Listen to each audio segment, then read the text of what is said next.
video blogging is so personal for me that I wish I could turn it into a business, is the truth. Maybe I can now, maybe I'm getting to a place where I'm able to think of it in terms of a product and it's a business. Yeah. But for me, when I landed on YouTube in 2005 is when I found it. Do any of you know my YouTube story at all? You sort of. A little bit? Parts, yeah. Okay, well, I'm just saying I don't want to be like so repetitive because I've talked about this. I filmed it before. You know what I mean? When you have vloggers, you don't know who's watched what. And like I've already told everything there is to know. So, but basically in 2005, I created a short film, 13-minute little thing called 674. And I was like, how in the world would I distribute this? I've always wanted to make a movie my whole life. And so I borrowed a really nice video camera that shot like 24p and everything, you know what I'm saying, the Panasonic. Yeah. You know what I'm talking about? With the little handle, and it was every filmmaker in the world got one for $2,200, and now it's, you know, you could look at it like, I'm making movies now, this is it. So I borrowed my friend's camera and I shot some stuff, and I'd never edited and never done anything before like this. And I thought, I wonder if I have the chops for it. Can I do it? And I shot this little, I just drove down the road 674. And I'm looking at you because I know you're into the whole filmmaking thing, and I said, I'm just going to shoot anything I can and see if I can turn it into a little short story of my day on 674. And I did, and it took me about 2 months to like shoot it, edit it in my software, because I was doing every level of the production. I was just doing for the very first time. You know, I get finished with it. I'm like, this is so. I mean, it looks like a real movie. Like there's cuts and there's edits, and I mean, I had done the VCR to VCR editing back in the day in the '80s and stuff like that. You know, push and play and start and play and start. You know. Yeah. You're not old enough to know. No, but I know exactly. I'm old enough. You're old enough to know, because you know this is all new. We're not. I mean, sometimes when people talk about the past, they're talking about 30 years. We're talking about 7 or 8. Yeah. Like it's a whole nother world, and that's what really was exciting about YouTube. But anyway, I shoot this short, and I'm like, how in the world do I get this in front of people? How do I submit it to film festivals? I'm like, that sounds insane. I'll never get. I just want to take it straight to a person, a human being. And I get online and I start Googling, and I find Google Video, which was before YouTube. It's called Google Video. Yeah. And I uploaded it there, but there's no comments, there's no anything. Just upload your movie. And then I looked at the side and it said it's been viewed 136 times. There's a little number counter next to it. I'm like, honey, check this out. I was like, I probably had more people see my short film than half of the documentary filmmakers in Hollywood at this point. And I'm like, this is amazing. And I'm like, I wish I knew what they were thinking. I wish I could get a comment, or like, how do I know? I wonder if they get, and I get inside, I get back online, I start any other way to put video on the internet. And in December, I found this little link. Yes, ma'am? Aww. I'm good. I'm real good. So I see this link for this brand new website called YouTube.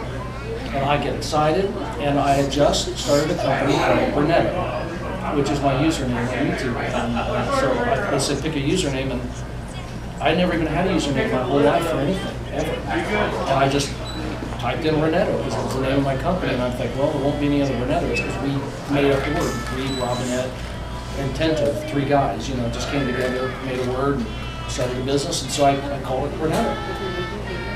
And I find YouTube, and I upload the video, and I'm so excited, and it takes like all day long.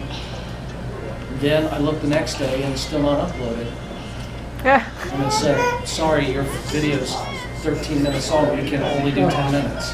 Aww. And I'm like, oh no, you gotta be kidding me. Do I cut the end? I'm like, fuck it, I ain't cutting this shit. I said, I'm not cutting this stuff. And I got 4 kids too, I'm so sorry. And I said, and so I just let it go. And I just kept, you know, so a few months go by, and I found this new website, and I just log in, and there's these just videos, just random videos. I don't even know what the website's for. That's for making this a hard time. I told my audience next clip would be this mechanism. Yeah, and in the middle of the night, one night, I log in and I'm watching the video, and this guy looks into the camera and he's a little British kid, and he's like, "This is the most boring video ever. Ever. I don't even know why you're watching this video. I won't do nothing in it. It's totally not boring." But you can't stop watching, can you? You can't stop watching. And he's looking, no, this guy is featured on YouTube. And he's looking straight into the camera and he's like, just a dude in his house, like, but you can't stop watching. And I'm like, why can't I stop watching? He's right. And I was like, because we've never seen people make videos before like this, because there's no way to share it. Unless you're watching on public access on cable or something. I mean, it just didn't exist. And I'm like, and I look right underneath the video and there's a little button that says, click here to post a video response. What I didn't know is the feature was like hours old, weeks old, days old, and it just started. And so I clicked the button and all of a sudden the camera goes, or the computer goes, whoop, click the video that you want to like upload, and I'm like, oh crap, it's that easy? And I'm like, I don't have a video I want to upload though, and I'm like, I'm making one right now. So my buddy is over there and he's drawing, we're doing a drawing for a product I was getting ready to submit to, I do inventions and patents and licenses and stuff. And anyway, we're working on it, and it's literally like 1:30 in the morning. And we had been out to eat at a Outback Steakhouse, and I had this toothpick in my mouth from the steakhouse, and what can I do, what can I do, what can I do, what can I do? And I'm like, I'm getting ready to stand up in front of a whole bunch of people, what can I do, what can I do, what can I do? And all of a sudden I go, I'll just do a funny face, I'll do a funny voice, I don't know, I just want to be silly, I don't know. And I put the toothpick in my mouth and I jam it up under my lip for the first time in my life, and I'm speaking a voice I had never spoken in my whole life. And I'm like, hello there YouTube, this here is Renetto's. And the video that you had just watched it, I don't know why nobody can stop watching it, but I can't stop watching it neither. And I'd never done this, I wasn't doing Adam Sandler, I wasn't doing Tweety Bird, I was just trying to be funny and silly. I had no, I got the toothpick jammed up and I'm looking right into the camera, my big bald head, and I got my earbuds in because I'm not wanting to bother my friend who's doing the thing. And it's just a few minutes, and I click, save, upload, and and here's a video on the front page of YouTube that just has one little feed. That's all, unless you go digging around in YouTube, and they just feature a video about every 3 or 4 hours. And this video had like 500,000 views. Whoa. And all of a sudden, boom, and right underneath it is my little face and my little icon and my little video. Because they put the video responses right underneath it. Oh, yeah, back then. And all of a sudden, it was just like, and I was like, holy beep. Now I'd spent the majority of my life as an artist, creative.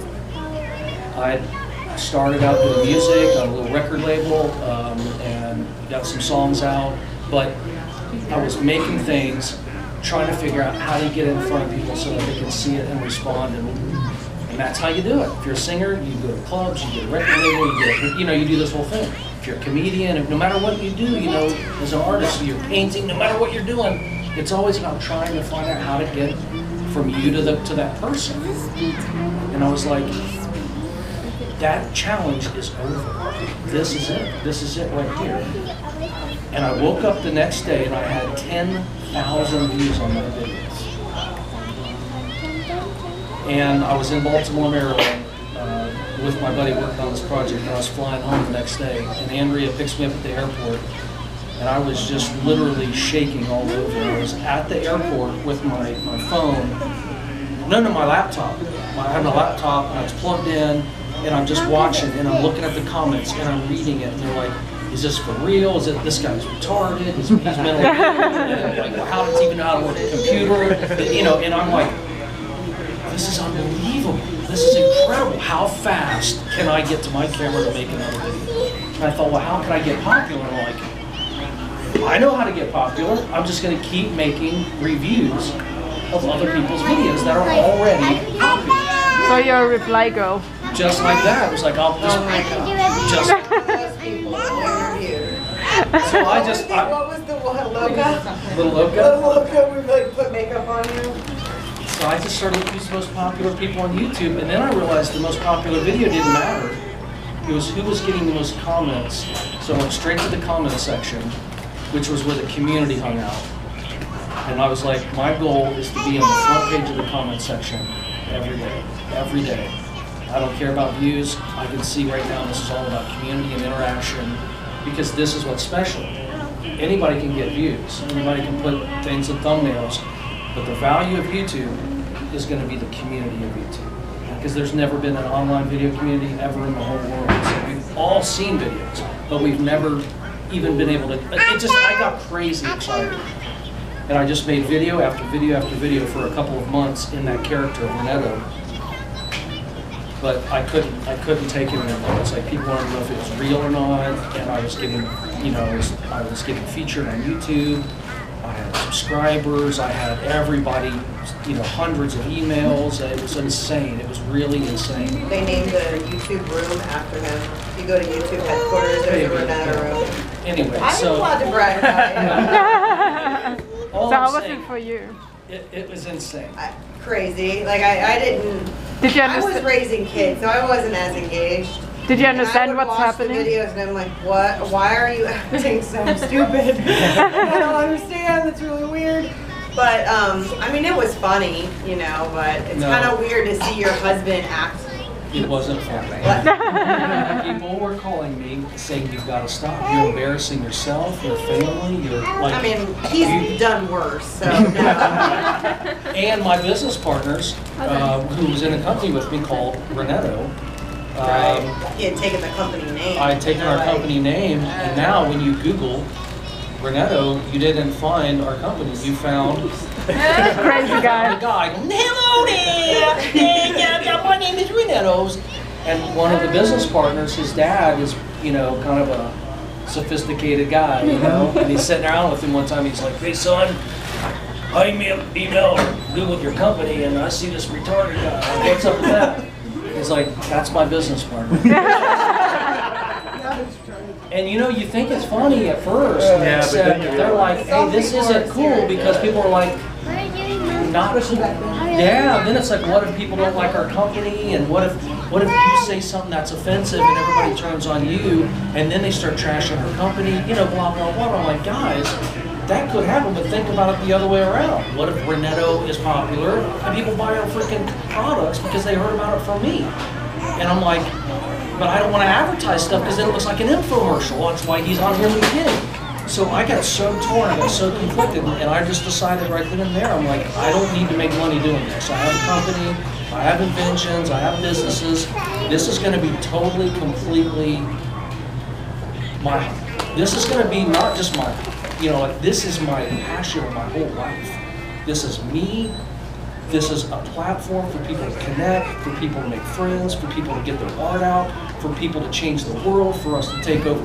I did a video called One World, One Two, One Day. And it's still my favorite video that I ever made. And but anyway, the point is I did the Renetto character. One day, I did a video called Renetto Coming Out of the Closet. And YouTube featured it on the front page. And they featured me 2 or 3 times. Once I came out of the character, people were shocked.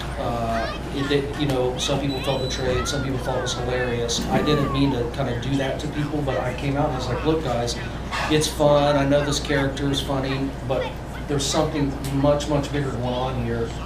And my name's Paul Robinett, and I want to talk about it. I don't really care about it. Was the dumbest thing I've ever done, probably financially, because maybe I could have built that character, and like people now, there's like, maybe there would have been Renetto t-shirts, or maybe I'd have done a little cameo on a show somewhere, with a little goofy character that I created, and just stuck to it, and people still wonder to this day, blah, blah, blah, but I was like, I don't care.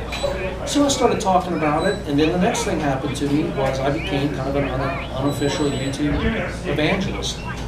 I believe what happened was YouTube saw, an articulate, everyday guy. I wasn't a young, good-looking, funny.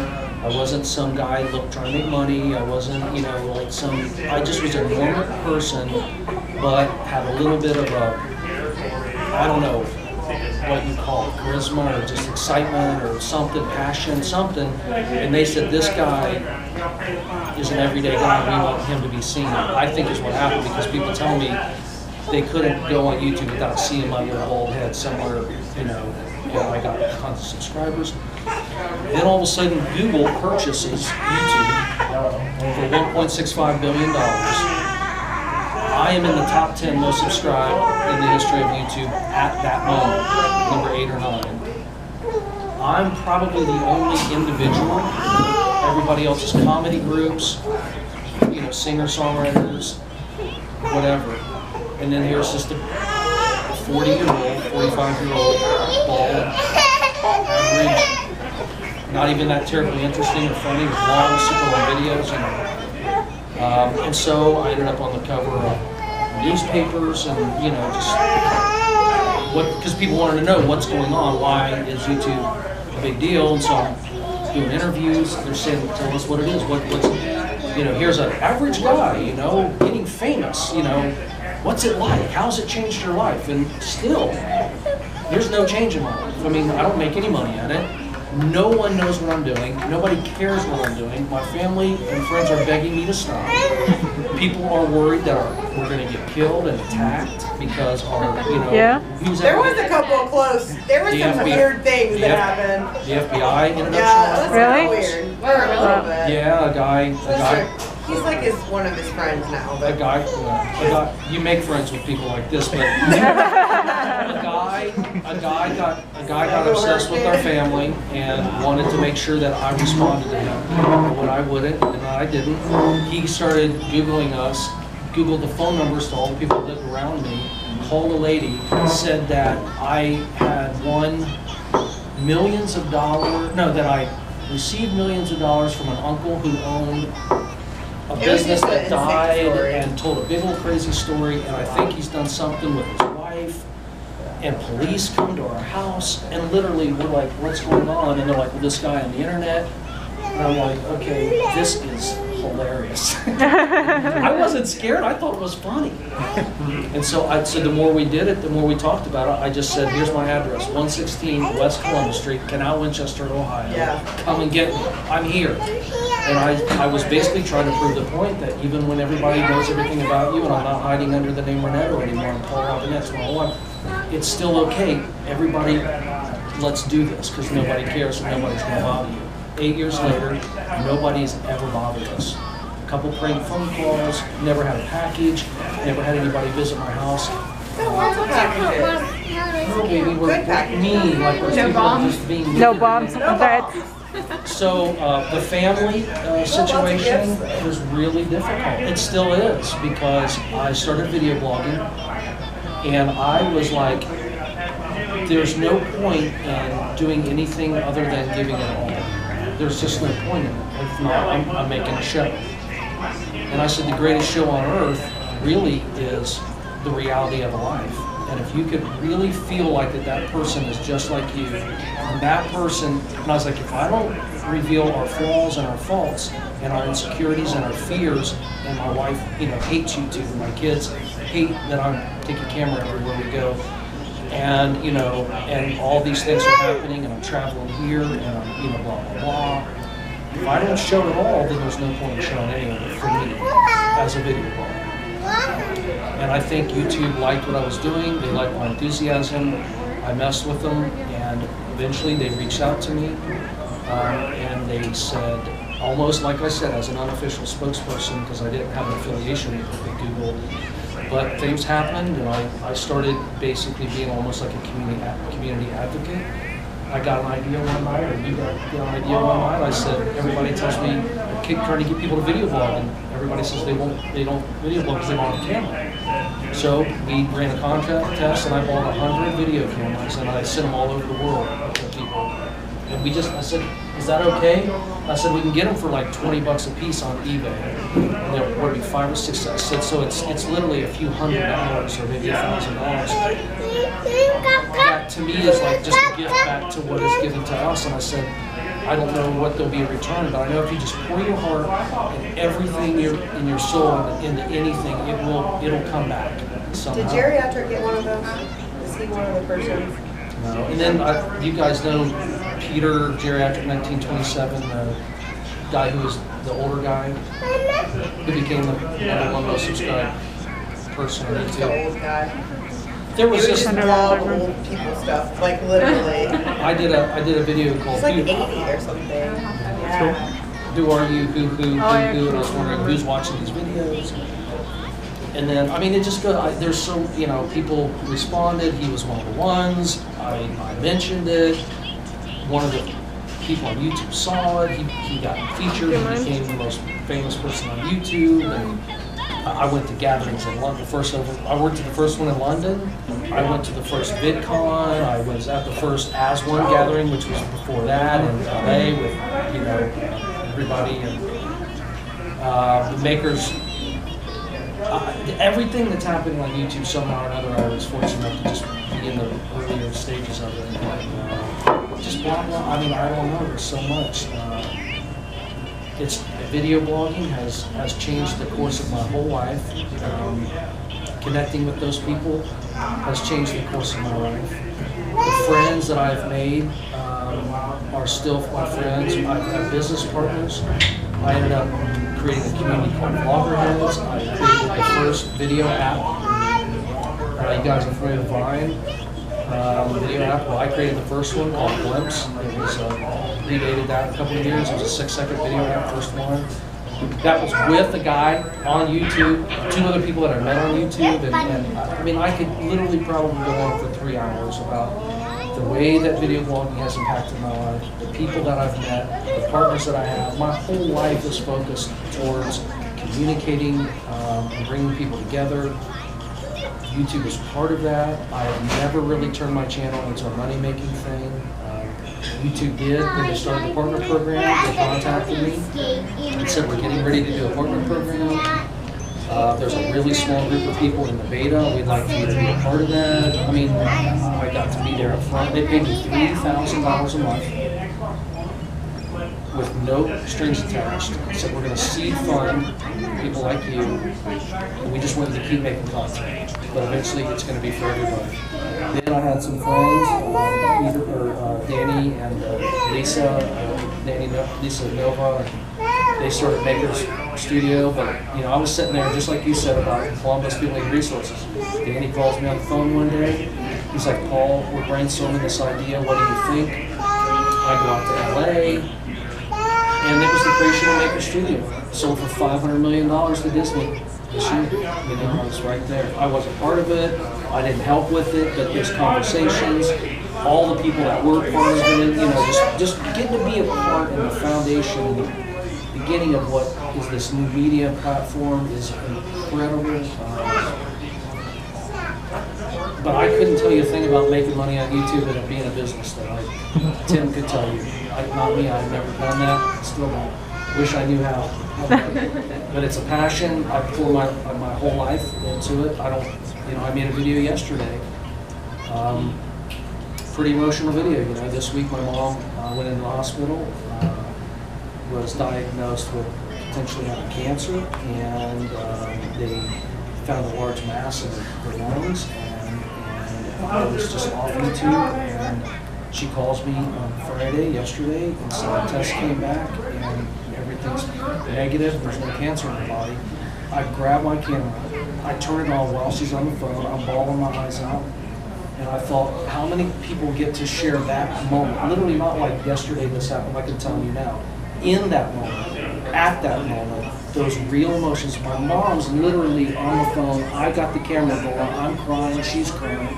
5 minutes before that, I was doing her eulogy in my brain. I mean, literally, like, what am I going to say if they say my mom has 3 weeks to live? In real time, within an hour and a half or 2 hours, that video is playing on YouTube. For good or for bad, will it get views or not, I don't know. But the power to do that, and for people to watch that, I went through that moment. I've been in that moment, when in history. And then slowly, reality TV gives us a little peek into that. But still, there's producers, there's editors, there's commercial content that they can't, they got to worry about their sponsors, et cetera, and still in my mind, all the way down to where we are right now, this camera this shot, boom, that access to the entire world is the most powerful thing that's happened since I've been alive. Technology. And not only is it changing the world, we have the power to change the world. I really believe that. We see it happening every day, and I'm just really proud to have been a part of that. And, I obviously look forward to keep being an evangelist, and saying, how can we share our humanity, and why aren't we sharing our humanity, and what does it mean when we share our humanity, and there's no other way to do it. There's no better way to do it than this. Record, stop, send.